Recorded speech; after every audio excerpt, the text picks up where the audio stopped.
Durante a Segunda Guerra Mundial, existia um segredo do solo tão eficaz e tão perigosamente poderoso que poderia triplicar qualquer colheita sem um único saco de fertilizante. Soldados o usaram para alimentar batalhões inteiros quando as linhas de suprimento colapsaram. Famílias em aldeias bombardeadas cultivaram mais comida em seus quintais do que as fazendas industriais modernas cultivam hoje, com milhões de dólares em insumos sintéticos. O segredo não era caro, não era complicado, era gratuito. E por 80 anos ele foi sistematicamente apagado de cada livro de agricultura, cada guia de cultivo e cada catálogo de sementes na América. Não porque falhou, mas porque funcionou bem demais. Porque você não pode patentear o solo. Você não pode registrar bactérias. Você não pode colocar uma etiqueta de preço em algo que se regenera para sempre. Em 1947, uma indústria de fertilizantes de 200 bilhões de dólares nasceu das cinzas da Segunda Guerra Mundial. As mesmas fábricas que faziam bombas para matar milhões começaram a fabricar fertilizantes para alimentar milhões. E eles precisavam que você esquecesse o que seus avós sabiam. Eles precisavam de você, dependente de sacos de produtos químicos, em vez da terra viva sob seus pés. Mas a verdade não pode ficar enterrada para sempre. Neste vídeo, estamos revelando 6 segredos do solo da Segunda Guerra Mundial, que foram deliberadamente escondidos da história. Segredos que ainda superam os fertilizantes modernos. Segredos que não custam nada, não exigem dependência corporativa e funcionam mesmo quando as cadeias de suprimentos colapsam e as prateleiras das lojas ficam vazias. Ao final, você saberá exatamente o que eles fizeram. E mais importante, você saberá como fazer você mesmo quando os sacos de produtos químicos pararem de chegar e as lojas pararem de vender o que você precisa. Descobrimos conhecimentos esquecidos que indústrias poderosas passaram décadas tentando apagar. A sabedoria de sobrevivência de nossos avós, os segredos agrícolas que construíram civilizações e métodos que funcionam para sempre, não apenas até que você fique sem produtos químicos para comprar. Agora deixe-me mostrar exatamente o que eles enterraram. O método Chop and Drop, picar e soltar. Nos jardins bombardeados da Europa em tempos de guerra, as famílias enfrentaram um problema que a agricultura moderna piorou. Como cultivar comida quando não há nada para comprar? Sem fertilizantes, sem corretivos, sem sacos de nada de nenhuma loja. Eles descobriram que a natureza nunca deixa o solo nu. Nunca entre em qualquer floresta, qualquer prado ou qualquer lugar selvagem intocado pelos humanos. O que cobre o solo? Folhas caídas, plantas mortas e detritos orgânicos se decompondo lentamente e alimentando tudo acima dele. Os jardineiros da Segunda Guerra Mundial copiaram a natureza exatamente. Quando uma planta terminava de produzir, eles não a arrancavam. Eles não a levavam embora. Eles a picavam ao nível do solo e a soltavam exatamente onde crescia. Videiras de tomate mortas, plantas de feijão exaustas e abóboras finalizadas. Tudo ficava no jardim. Nada era removido. Essa matéria orgânica tornou-se alimento para bilhões de organismos do solo. À medida que se decompunha, bactérias e fungos se multiplicavam explosivamente. Eles convertiam plantas mortas em nutrientes que as plantas vivas podiam usar.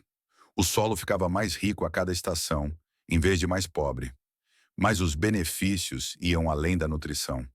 Essa camada de material picado agia como um cobertor sobre o solo. A chuva não lavava a camada superficial do solo. A umidade ficava presa por baixo, reduzindo a necessidade de rega em 70%. As sementes de ervas daninhas não conseguiam germinar na escuridão sob a cobertura morta. O USDA acompanhou os Jardins da Vitória usando esse método em 1943. Jardins que usavam picar e soltar produziram 3 vezes mais tomates do que os jardins de controle, usando práticas químicas, 2 vezes e meia mais feijão e 4 vezes mais abóbora. Após a guerra, as empresas de fertilizantes lançaram suas campanhas de marketing. Agentes de extensão ensinaram métodos químicos. As escolas agrícolas removeram a biologia do solo do currículo, e o picar e soltar foi esquecido, enterrado e apagado da memória. Hoje, os agricultores de permacultura estão redescobrindo o que as famílias da Segunda Guerra Mundial sabiam. Eles estão alimentando o solo em vez de alimentar a planta, e estão obtendo colheitas que os vizinhos dependentes de produtos químicos não conseguem explicar. Porque quando você entende que plantas mortas não são lixo, mas riqueza, você nunca mais precisa comprar fertilidade. O segredo sempre esteve ali, deitado no chão, esperando para ser usado. A inoculação de solo florestal. Em áreas onde o solo havia sido esgotado por anos de agricultura precária, onde bombas haviam revolvido o subsolo morto e onde nada parecia crescer, não importa o que as pessoas tentassem, havia um problema mais profundo. A biologia havia sumido. Os organismos vivos que tornam o solo fértil haviam sido mortos. Os jardineiros da Segunda Guerra Mundial descobriram uma solução tão simples que a indústria de fertilizantes passou 80 anos garantindo que você nunca ouvisse falar dela. Eles foram para a floresta. O solo florestal saudável é a substância biologicamente mais ativa da Terra. Cada punhado contém bilhões de bactérias, milhares de espécies de fungos e inúmeros micro-organismos que a ciência ainda está descobrindo. Este solo tem se construído por milhares de anos. O método era chamado de transferência de solo florestal. Os jardineiros encontravam uma floresta saudável por perto, do tipo com uma camada espessa de folhas e solo que cheirava rico e terroso. Eles coletavam alguns punhados de material escuro e esfarelado debaixo das folhas. Não baldes, apenas alguns punhados. Eles misturavam esse solo florestal em seus canteiros de jardim, polvilhavam sobre a superfície e o incorporavam levemente nos primeiros centímetros superiores. Aqueles organismos florestais não ficavam apenas onde eram colocados. Eles se multiplicavam, eles se espalhavam, eles colonizavam. As bactérias se reproduzem a cada 20 minutos. Uma se torna milhões em poucos dias. Em uma única estação de crescimento, os organismos daquele punhado de solo florestal transformavam terra morta em terra viva. Famílias em cidades bombardeadas usaram esse método para restaurar jardins envenenados. Refugiados levaram solo florestal para campos que não produziam comida há anos. E soldados criaram jardins onde nada deveria ter sobrevivido. Ao contrário dos fertilizantes sintéticos que você compra todo ano, a biologia florestal é autossustentável. Uma vez estabelecida, ela persiste, ela se reproduz, ela melhora ano após ano. Você não está comprando fertilidade, você a está cultivando. Após a guerra, as escolas agrícolas pararam de ensinar esse método. Agentes de extensão nunca o mencionaram. Revistas de jardinagem fingiam que não existia. O conhecimento foi ativamente suprimido porque ameaçava uma indústria construída sobre a venda do que a natureza fornece de graça.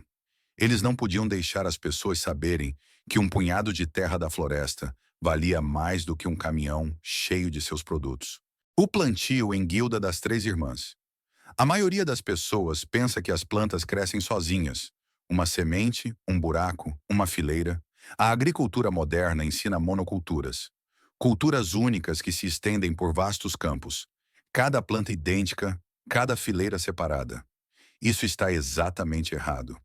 Os jardineiros da Segunda Guerra Mundial sabiam disso. Eles reviveram algo muito mais antigo e poderoso do que qualquer coisa que a agricultura moderna inventou. Um sistema que os nativos americanos aperfeiçoaram ao longo de milhares de anos. Eles o chamavam de as Três Irmãs. Milho, feijão e abóbora plantados juntos no mesmo canteiro ao mesmo tempo. Veja como funciona. O milho cresce alto, 2 ou 3 metros em direção ao sol.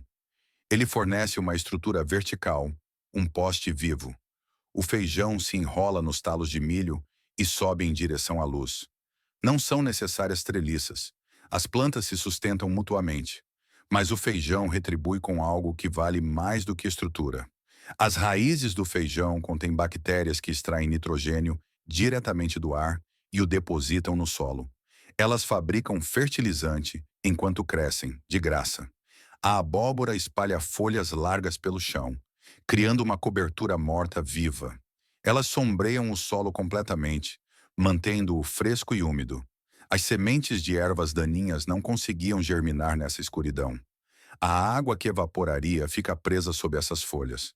No subsolo, as raízes se conectam através de redes de fungos.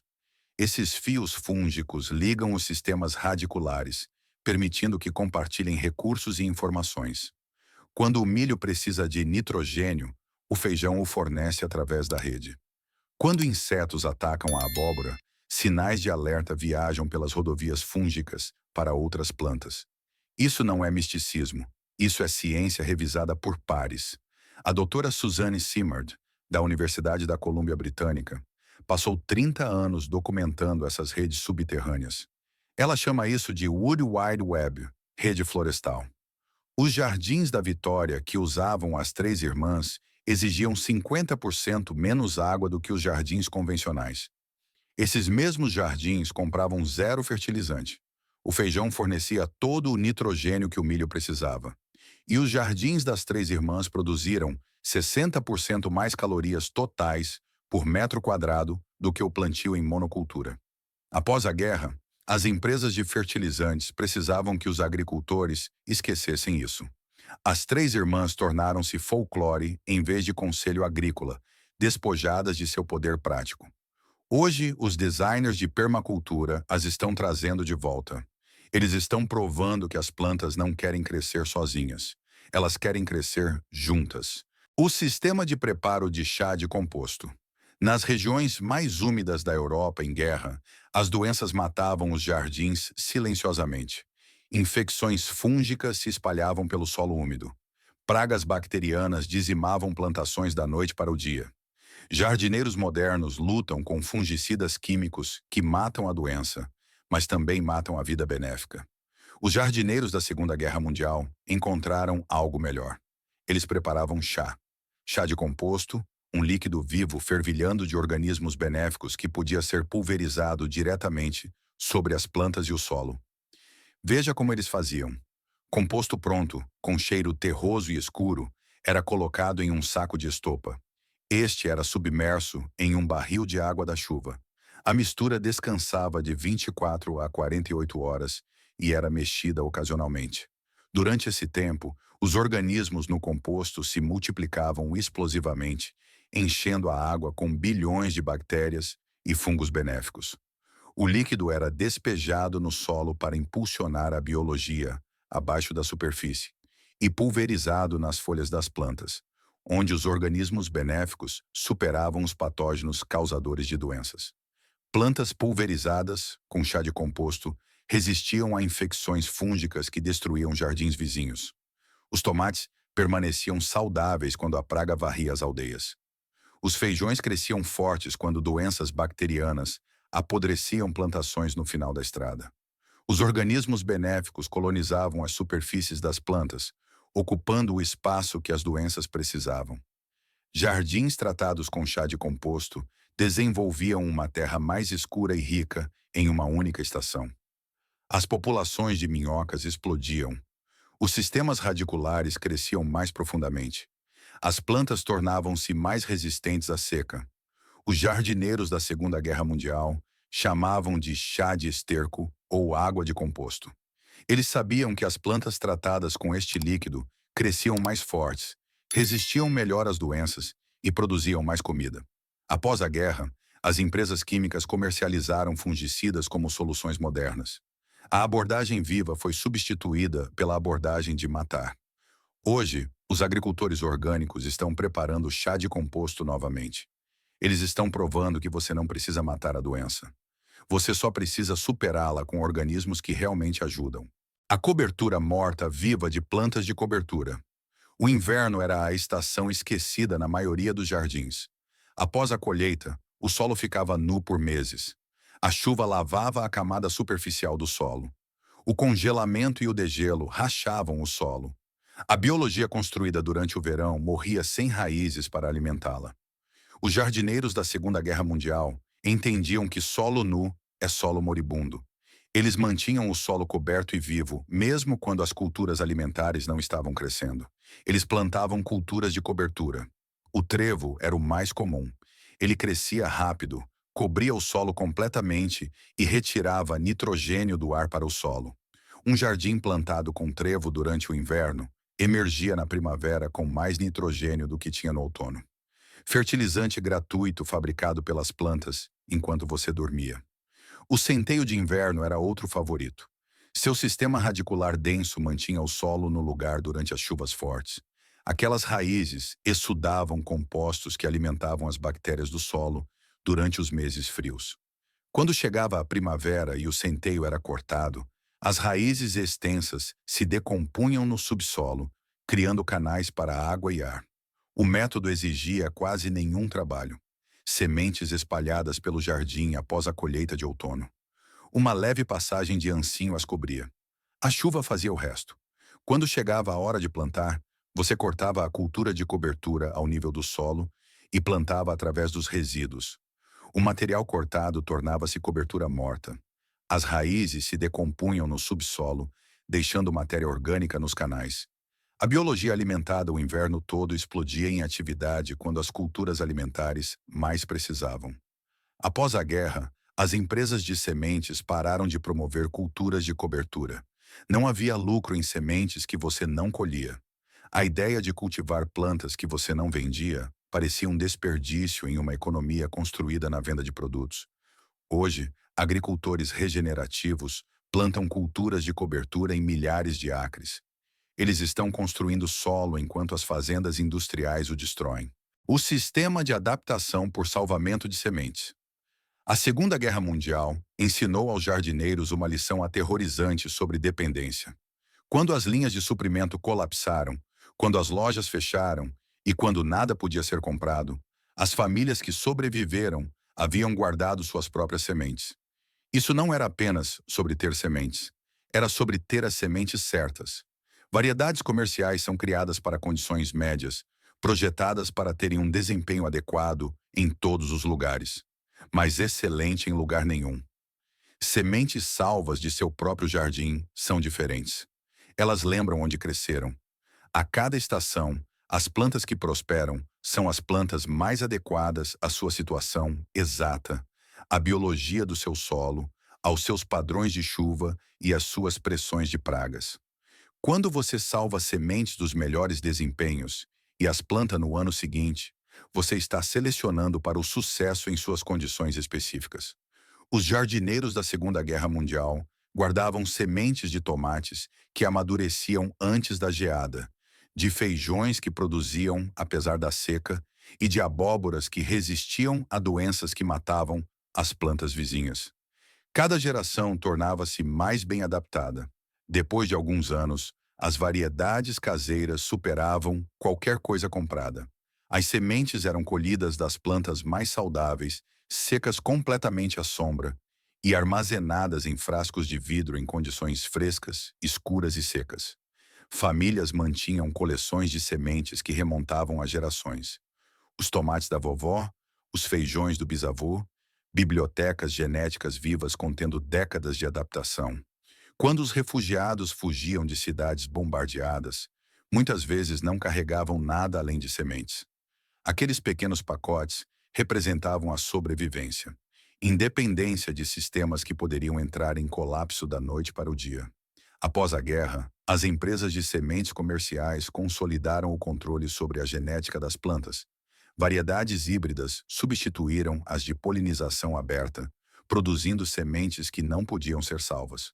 Os agricultores tornaram-se dependentes de compras anuais. Hoje, os guardiões de sementes estão lutando de volta.